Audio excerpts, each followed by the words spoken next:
gets a theoretical award for the best presentation title I've ever seen, which starts with boys and booze and girls and grog. Our next speaker is Jake Chandler. He's from Wombat.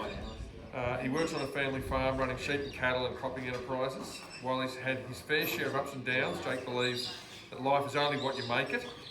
Recently moving through some character building experiences, he's had time to reflect on what belonging means to him. He's here to dare greatly by sharing some of his thoughts about making good choices for a bright future, which butts in pretty nicely, John, with the content of your talk. Jake, you've got 40 minutes, mate.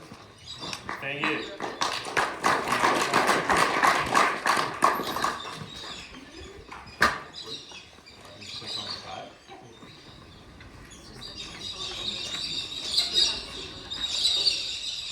Gotta have it sitting on the arrow.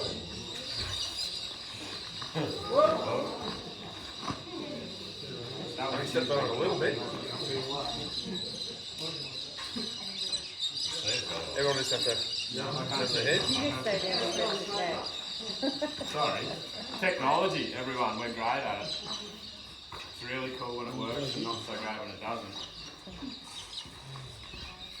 And then I got a bit excited when I was at the top preparing some slides, but it was actually an anxiety management tool for me because I was feeling pretty nervous, so I thought we'll put a few things up here and that'll help me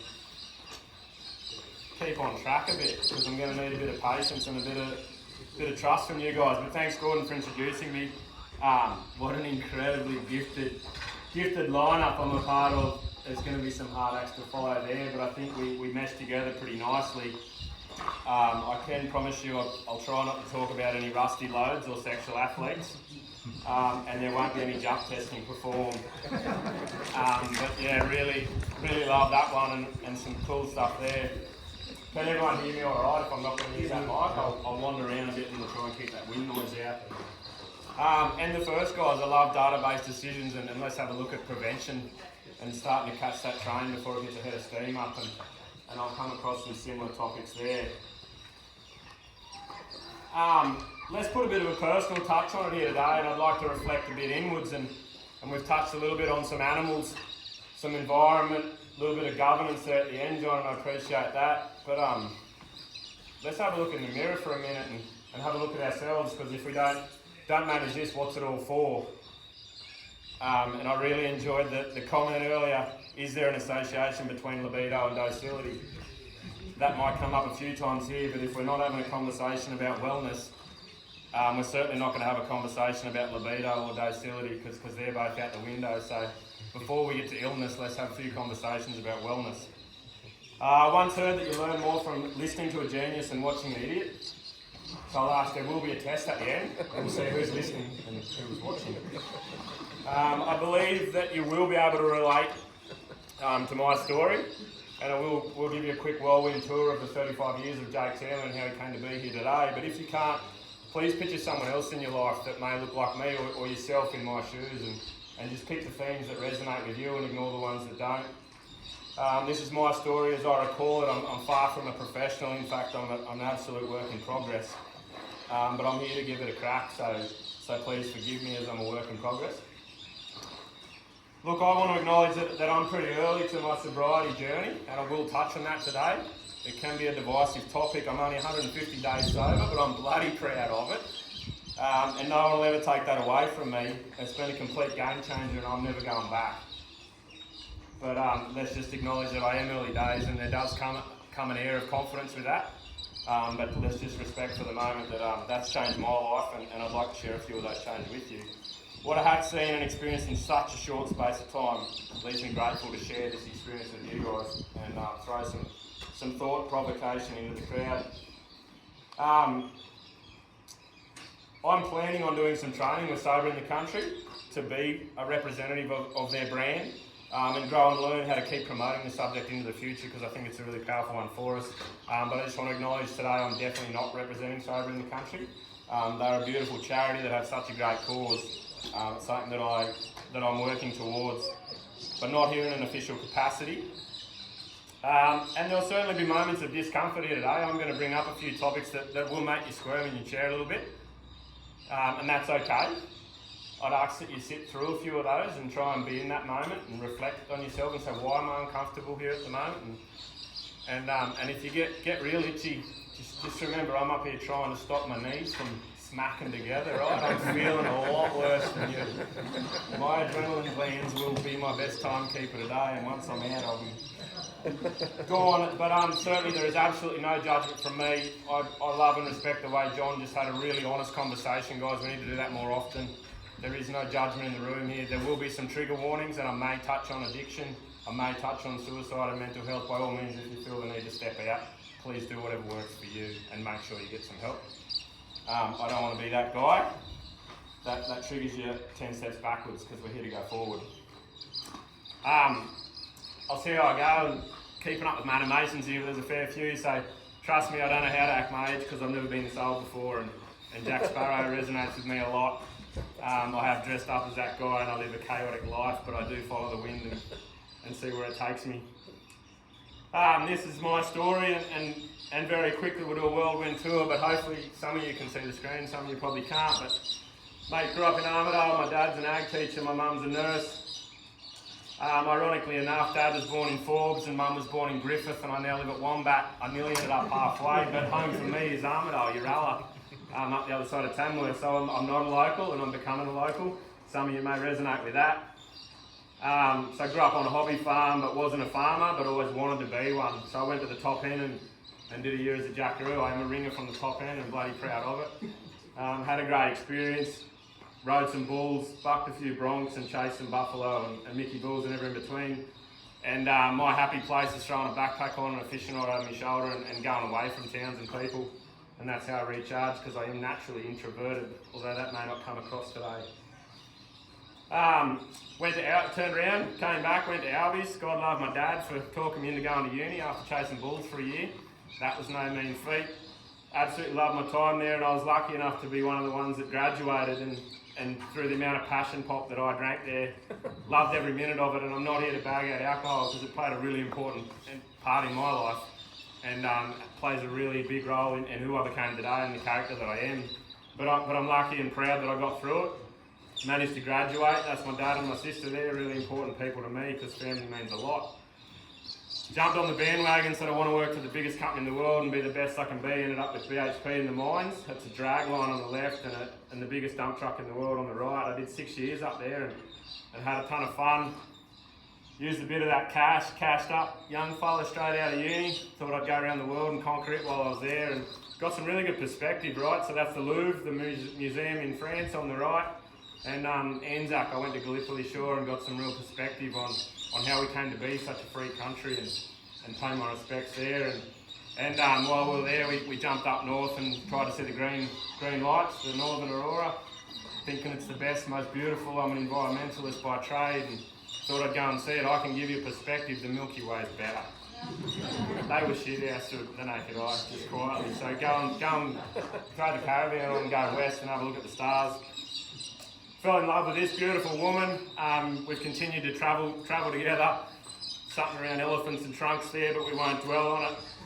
And that's how I ended up being in this area. So I went from central Queensland, fly out mining, to Sydney to Lobdin here, and got to live the dream and jump behind the wheel of a few tractors, learn how to tow an air seeder at a family farm down the road. Lucky enough to marry this beautiful woman at Wombat, and I now live and work on her family farm, which is about the 5th generation. We run sheep, cattle and a bit of cropping. Her mum and dad and myself and her work there, and we've got a 12-month-old girl. So I do experience the cluster that is succession planning as well, and being the in-law on the farm who's also a headstrong young man. You can understand that comes with a bit of pressure, self-imposed or not. And this is who I am today. I love jumping on the horse when I get a chance and slowing down. I think slowing down is something we don't do all that well, and that's my little girl there. She's 12 months old, and when I get the chance to strap her on and take her into my life, I do it with both hands, because she's an absolute little blessing. So you can understand and appreciate there that I've had some hard times, I've had some good times, and I'm the kind of guy that's all or nothing. I am a risk taker, I'm an adrenaline junkie, adventurous, and if I've got an itch, I've got to scratch it, right? I'm an addictive personality, you might say.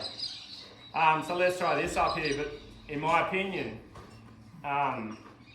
It's my belief that I was a binge drinker, and when I grabbed a beer in my hand, I couldn't stop. I was there looking for the thrill, the chase, to keep going, and it had a bad effect on my life. And it's also my opinion, and I think we need to start having an honest conversation in the bush, that it has a pretty negative impact on our communities. And that's why I start with this one here, and I want a show of hands. I think John did a great thing there. Let's get engaged with the conversation, and I'll make it a bit interactive. But is there anyone here today who has never been impacted directly or indirectly by alcohol harm? Anyone in this crowd today that's never been impacted by alcohol harm?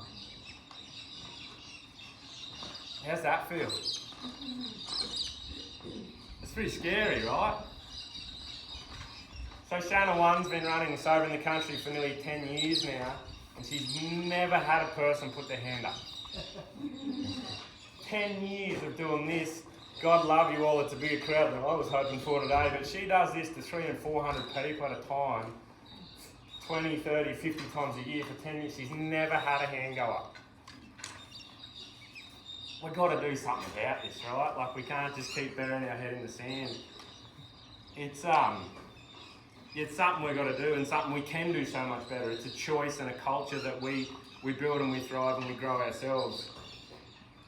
So there's a few things I wanted to reflect on there, and without scaring you anymore, because you've all acknowledged it's tough and it's wrong, and we have felt the impacts of it. So I won't dwell on the statistics, but 6,000 people a year lose their lives to alcohol harm every year. Rural people are 150% more likely.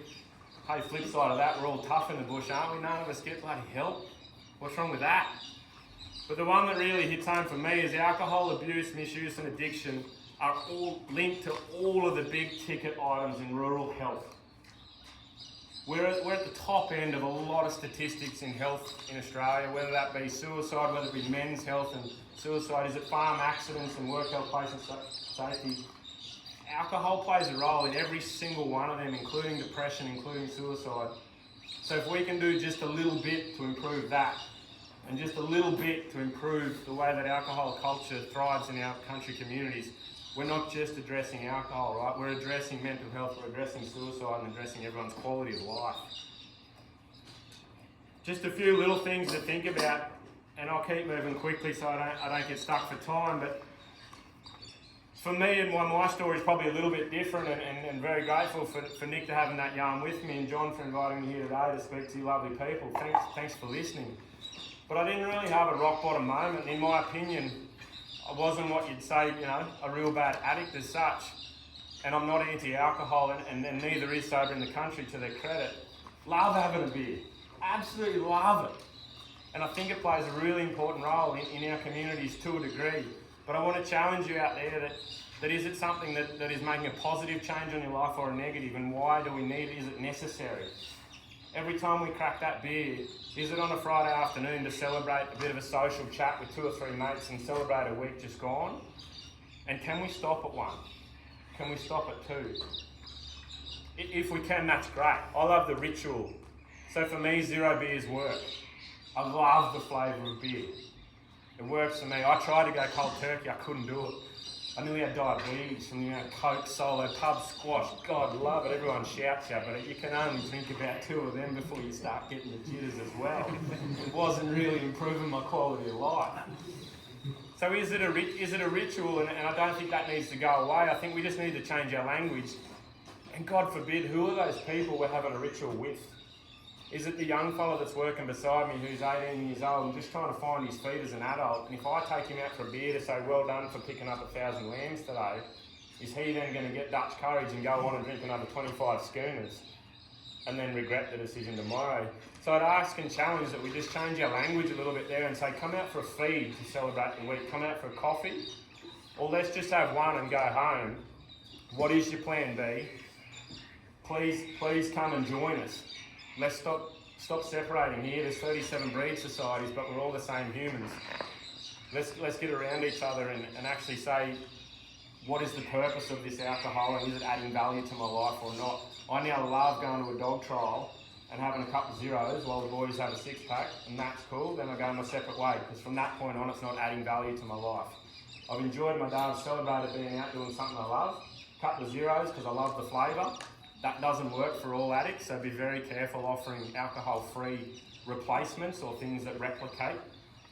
There needs to be a place for complete alternatives, and every event you ever organise or are a part of, let's challenge the bar staff and whoever's running that bar to, well, I better be quick.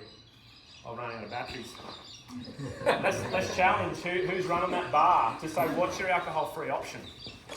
Do we have a soda water? Do we have an etch or a mocktail or something along those lines? There's more and more around now. We've got to make sure these people who have made a really tough decision, probably the toughest decision of their life, to walk away from an addiction, we've got to make that as easy as possible for them and get around them. On Sunday I was in Woolworths and Young, and there was 12 different flavours of zero beers there. 12. 2 years ago you're lucky to get one, or the old Cooper's Light that's been there for donkeys. There's 12 there now. If you say you don't like the flavour of them, I'd argue you haven't tried them all yet. Just give it a crack. Try and do it on a school night and see how you feel the next morning when you've got to face up for work again. Give it a crack. Don't die wondering, sort of thing. We've got to really be strong against selling wet tickets. Why should I pay $250 to go to a ball that includes drinks when I'm not going to drink anymore? And the bloke sitting beside me says, I paid $250, I'm going to drink 50 schooners tonight. He's been rewarded, right, and ended up with cheaper alcohol, and we've actually encouraged and fed his habit. Why don't we both pay $150 for the meal and the charity ball that we're at and have a cash bar? It's the same as going to pub, isn't it? It's just little things that have crept into our culture that I think we can address. Reconsider your family and work events. I think one of the best things we can do is celebrate and get together at times of the year, whether it be a promotion, Christmas, whatever it is. Let's have a look at when and how we do that. Instead of having dinner on a Friday night at the local pub, why can't we meet up on a Sunday at lunchtime and get all the kids around and do it at the Chinese gardens in town and feed the ducks or something like that, or go for a round of golf and don't take an esky. You know, instead of going to the city with the boys, I've got a bucks party coming up and I'm best man. And I said to the bloke, it's your wedding, you tell me what you want to do. He said, I actually don't want to go and get on the piss and go to the strippers. I said, well, we can go deep sea fishing for the day. It's your choice, it's your party. What's the choice there that's going to add value to your life? It's the same amount of money, same experience, same amount of time with people. We're just going to rethink the alcohol part of that. I've probably beat that drum enough, so I'll give you a bit of breathing space there and let myself catch up. I'll slow down a little bit because this will be a bit like an accordion here, but we'll take a couple of big breaths in. And just wanted to reinforce there that I'm definitely not anti-alcohol. I love being around a group of people that are enjoying a beer, so keep doing it if it works for you. Let's just have a real hard think about the people that have chosen not to and how hard that decision was for them, so can we support them a bit more. Couple other things, let's roll into a bit more of the wellness conversation while I'm here and what makes me really passionate, because the alcohol is only this much, right? Like, while I think it has a role to play in all those big ticket items, 99% of producers in the room, I think alcohol's like this. I think stress is the big ticket item in the room, right? I'm a 35-year-old bloke that works for my in-laws. We deal with succession planning. I've just learned, still learning. I don't think you ever finish, right? Become a father. I'm still learning how to be a husband. Anyone know what an L5S1 is in your back? Back injuries are pretty common, yeah. 75% of income protection claims are for this. I had 3 months off work with it. I'm only 33. You try looking in that mirror. At night, slow down, they said. So I want to reflect for a minute on stress and life and how we start dealing with that. It's a journey, not a destination. So why are we all rushing to get there? We need to slow down and enjoy each day as it comes, and find the little things that make us enjoy the day. If we're aiming for this perfection and eternal happiness, I'll be an adult, I'll grow up one day, I'll be a farmer, I'll be a father or a grandparent. That's it. Like, I'd argue you're not living your best life. It's here I am today, and I'm going to make a few choices that make today better, and that means makes tomorrow better, and the next day gets better. I love the quote that the pessimist complains about the wind, the optimist expects it to change, and the leader just adjusts his sails. Where are we adjusting the sails every day of our life?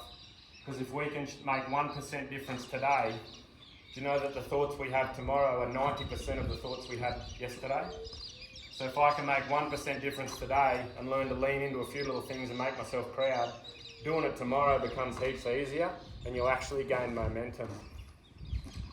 Life is a choice every day. Doing nothing is still a choice. Making no action is still a choice. Accepting things that you don't like and that stress you out and make you grumpy, you've still made a choice. I'd argue we need to start swallowing a few frogs. They get in your throat, right? They get there, they get stuck and you can't get it there. Just swallow the frog first thing in the morning, pick up the phone and have it out with your father-in-law. I had a good yarn at lunchtime and got that one out of my system, and I thank you for it. Swallowed that frog, right? I've been at home for 6 years. It took me to have that conversation with him. And the last 2 weeks since that conversation have been nearly the best in our relationship of 6 years. What are the things in your life that you've been holding on to for 6 years and doing it just because someone else, just because?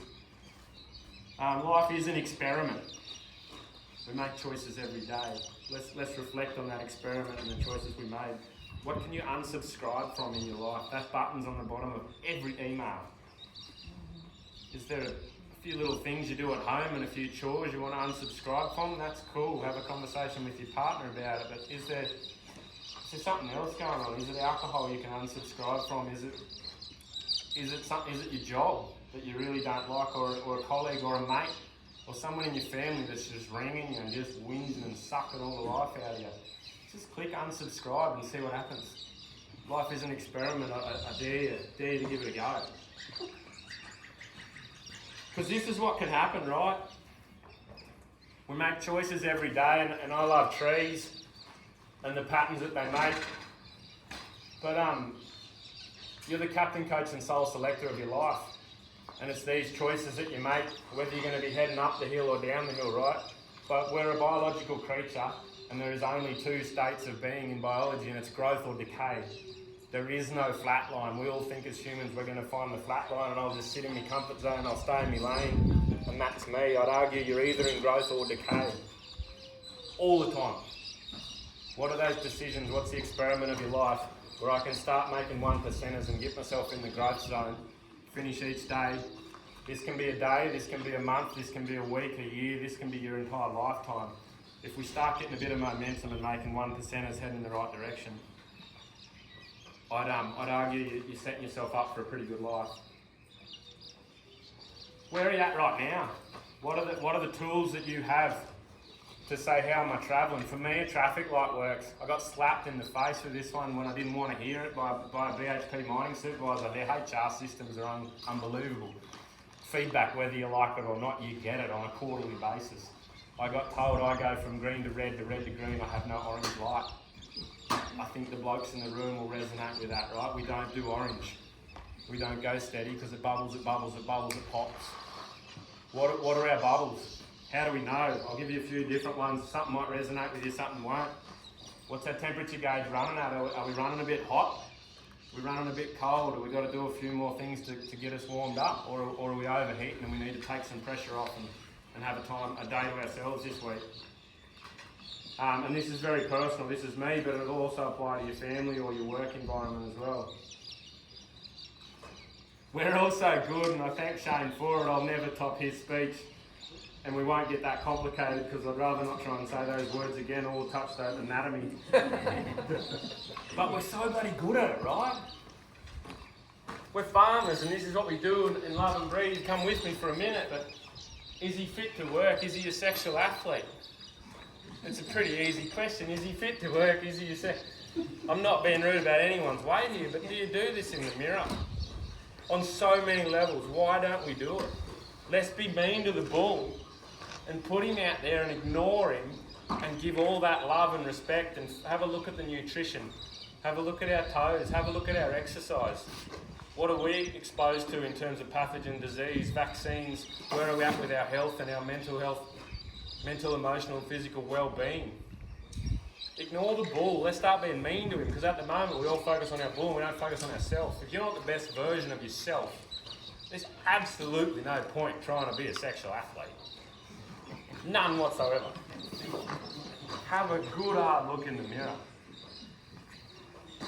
Everyone, this is a blood test. It's so simple, it's so easy. We'll do soil tests. Don't we? Is that how you fertilise your paddock? Are they the same? Are these weird things? Sodium, potassium, chlorine. they're not weird, they're not different. We all live and work in biological systems. That's what we do as farmers. I challenge you, next time you get a soil test, jump in and get a blood test as well and just have a look at where you're at. Even if you do nothing with it, put a line in the sand. Say in 2 or 3 years' time, you happen to have a little chaos event. God forbid you get struck down by lightning. You know where you're at 3 years ago and you know what's different. Or hey, I see this and I've got a few numbers around it now and I actually know that I could tweak this a little bit. This was in January, right? I didn't realise. I was cutting it right back. Like I was probably having a 6-pack a week, maybe having a blowout every month. You can pick it up in my liver function based on these different electrolytes that I was drinking too much alcohol was actually having an effect on my body. I've had one done again last week and they're all sweet. Still live my life, still love celebrating with the boys, still have a 0 probably 5 nights a week, but it's no longer having an effect on my liver. And it's one of the key organs that filter my entire body and allow me to live my best life. So now we know how to check in, right? I can give you one final one at the end. If I'm running out of time, I won't do it, but there's one more little check and we can check in. But we know how to check in, so what can we do if we're feeling a red light, if we've got the temperature gauge bubbling? God, yeah, love it. Go and do a blood test. Just see where you're at. I think Western medicine and going to your doctor should be an annual thing. It's a grease and oil change. Keeps your car running, right? But don't leave it too long and call it emergency medicine. Let's call it preventative medicine and go and have a look at some allied health professionals. That's why there's physios in the world. That's why there's naturopaths in the world. They're great at working out where you are now and just taking a little step in the right direction. Another little step and we'll keep heading there. There's so many different things you can do, but these I want you to all reflect from what relates to you and what's in your life and do it for yourself, no one else. Later on, when you go home tonight, have a think about how you can do it with your kids, your best mates, your favourite dog, and giving him a reward after busting his up for 5 days, your boss, your colleagues, and everything else. But for yourself, a few little reset buttons. You got to have some big ones. You got to have some little ones. Diversity is the key to life. Green Lights. If you've ever read the book by Matthew McConaughey, I love him. He's an entertainer. But he's all right. What are our green lights? It can be laughter and play, dancing and singing, walking and exercise, time in nature, breath work, connection with animals, travelling and holidays, meditation, massage, cold exposure and ice bathing. If you want to get crazy, I'm happy to go there. Socialising and family time, learning music and art. Talk to a coach and start having it out. Where do I want to be and am I getting there? What's the bearing of this rocket and am I gonna land on the moon? Or at least if I'm heading that direction and I miss, will I still land amongst the stars, or have I got no idea? And I'm just cruising around, probably going in circles, if not backwards a little bit. And I throw the word counselling up there because it's another one we're scared of in the bush, and blokes especially. I've been seeing a counsellor for the last 5 weeks and he's changed my life. He's talked about things with me that I've been annoyed with for 15 years and couldn't work out why. And in 1 hour conversations, he's revolutionised my life. A few little sentences. If it's hysterical, it's historical. I just lose I go red light, right? For the most stupid reasons in the cattle yards one day next to my wife. And I was like, God, that was out of proportion. He said, was it hysterical? I said, oh yeah, mate, it was off the charts. He said, I hope you've cleaned that up. Yep, right over here to work on you. It was probably historical. What was the underlying message there that you're carrying from your past into today that's preventing you from having a better future? In 4 sessions, he cost me $140 per hour and I've had 4 sessions with him.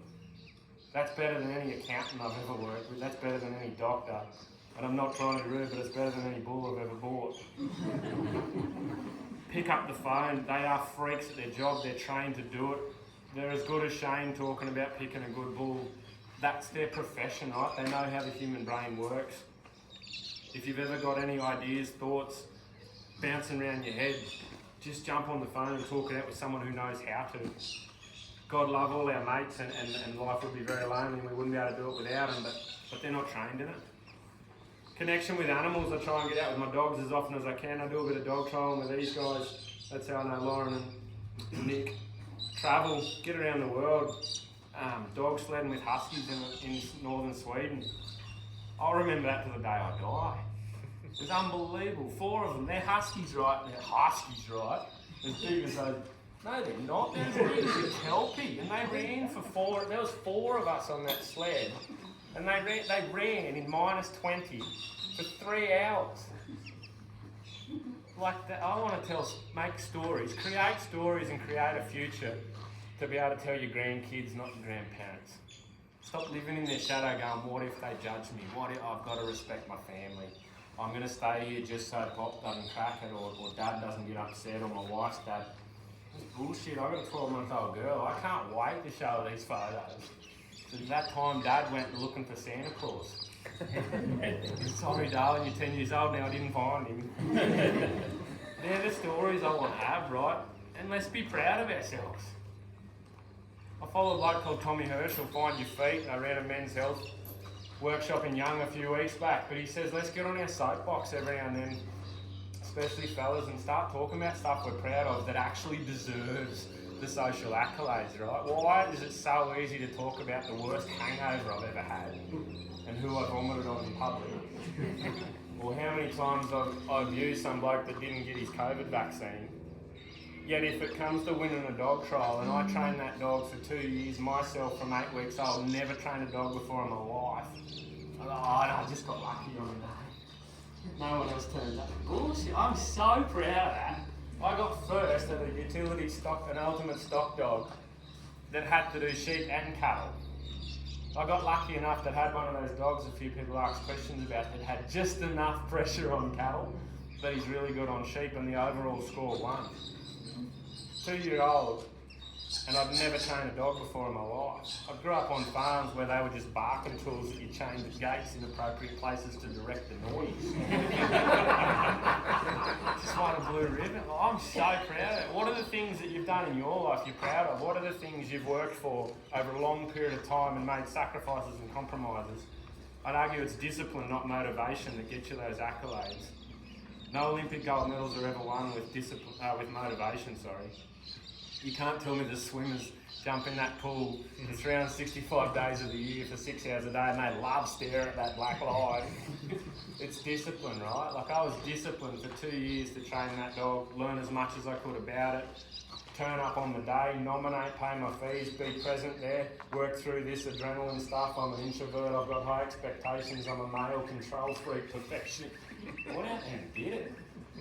It was discipline and I'm going to own that and I'm going to be forever proud of it.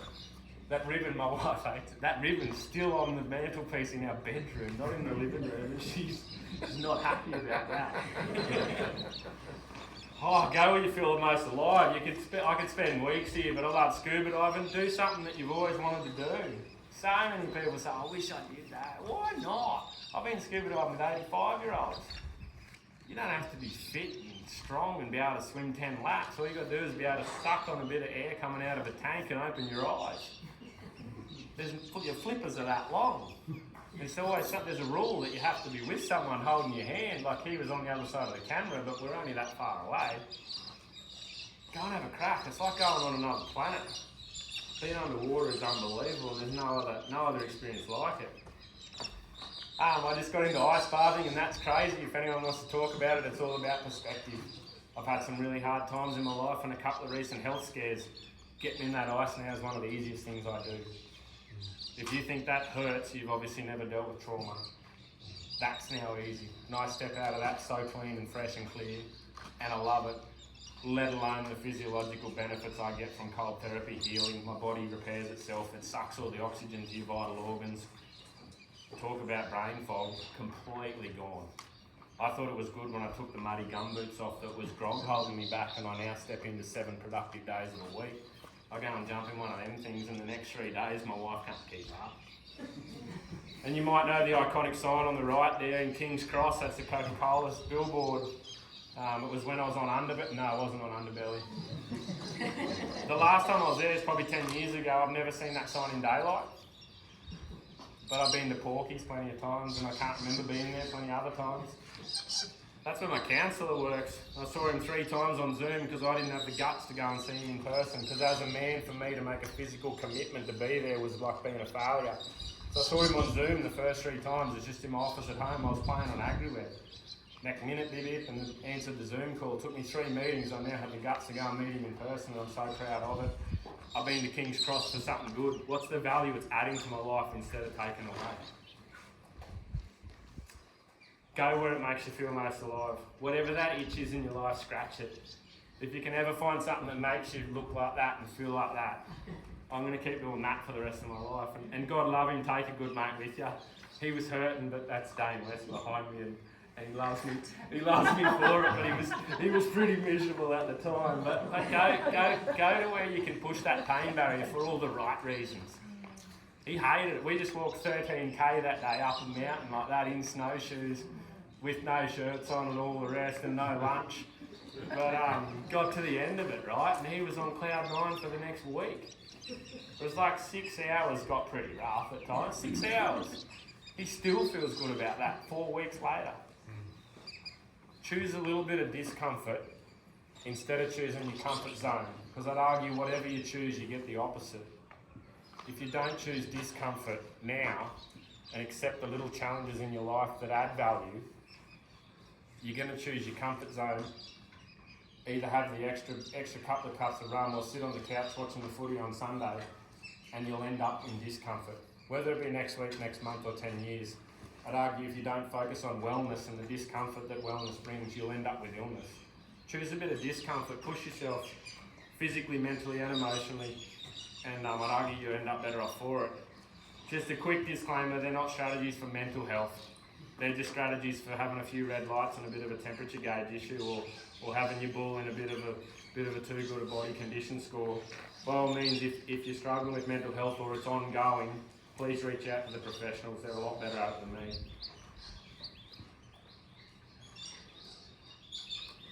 I'll bring it home pretty hard and tough because I think that's what we need to hear. It doesn't matter who we are. There's 39 breed societies. I love that you touched on a bit of governance there, John, to bring in our environment and our animals.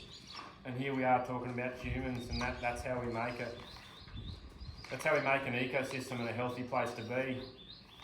We all end up the same. What's it for?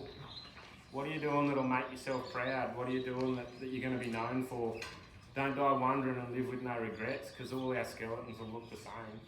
You're only on earth for a very, very short time. Very short time. Let's absolutely grab it with both hands and absolutely shake it. And just see where you land. Make plenty of those decisions that are discomfort now, but improve your pain barrier. Be proud of yourself and learn how strong you really are. The human body is an incredible thing, the human mind an even more powerful one, and when you start getting a collective of them, God love being in this room. You're all innovative thought leaders. That's why you're here today. Learning was one of those things up on the page, let alone socialising and collaborating. But let's do those things that keep us most alive. I'd ask you just for a moment, take yourself back now. You've heard plenty of my voice and you'll hear a little bit more, but I'd ask you just to close your eyes for a minute and I'll read a poem. Picture yourself in your own happy place. I'll slow right down for a minute because I think I've still got a minute to go, so we should be right. Picture your happy place and bear with me. Follow my voice as I walk around the room. This is about you, not me. I read of a man who stood to speak at the funeral of a friend. He referred to the dates on the tombstone from the beginning to the end. He noted first came the date of the birth and spoke the following date with tears. But he said what mattered most of all was the dash between those years. For that dash represents all the time that they spent on earth, and now only those who love them know what little that line is worth. For it matters not much, not how much we own, the cars, the house, the cash. What matters is how we live and love and how we spend our dash. So think about this long and hard. Are there things you'd like to change? For you never know how much time is left that can still be rearranged. If we could just slow down enough to consider what's true and real, and always try to understand the way other people feel. Be less quick to anger and show appreciation more. and love the people in our lives like we've never loved before. If we treat each other with respect and more often wear a smile, remembering that this special dash might only last a little while. So when your eulogy is being read, with your life's actions to rehash, how would you be proud of the things they say about how you spent your dash?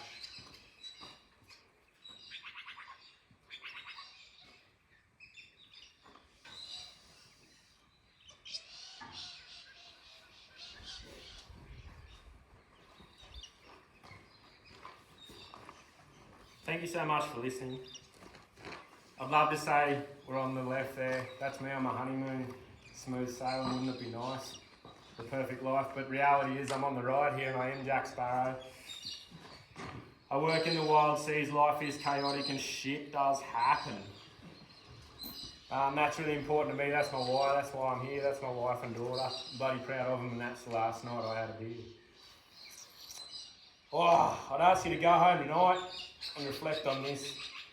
Look your partner in the eye and your kids in the eye, and reflect on this for a moment, and think of the line to treat your bulls mean, but use the kindness on yourself. And last of all, as you brush your teeth tonight, have a good hard look in that mirror. Be one of the easiest things you ever do, but smile straight back at yourself because you matter most. Let's go forward and live a great life. Thank you very much for your time. I'll be forever grateful for the opportunity. And by all means, take a photo of that one if you're doing it a bit tough or know someone who is. There is lots of help out there. Reach out. Life is your choice. It is an experiment. Please be in it. And yeah, there's plenty of professionals there, but also happy to talk to anyone. Thank you so much.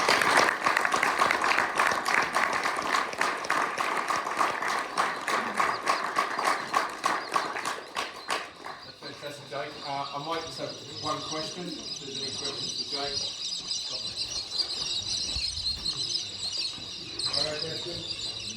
How long you spending the ice bath, mate? Oh, great question. That depends on my traffic light for the day and the temperature of the water, but real crazy cold, normally 2 minutes or you're going to start getting frostbite. Oh, with ice cubes in it, and that was salt water, it's down to about 2-3 degrees. But my dam at home at the moment is about 10, so I can do about 8 to 10 minutes in there. But the science proves anything under 20 degrees for anything more than 2 minutes has a benefit. Yeah, start small and build up. If you head We're up in the mountains, so it's 4 kilometres from that thing. yeah. I jumped in the water for dinner party a couple of weeks ago and it felt like hail on your head. Yeah. But 10 minutes of pain for 3 days of bliss. Yeah. If you've still got head noises after you've done it, get back in and do it.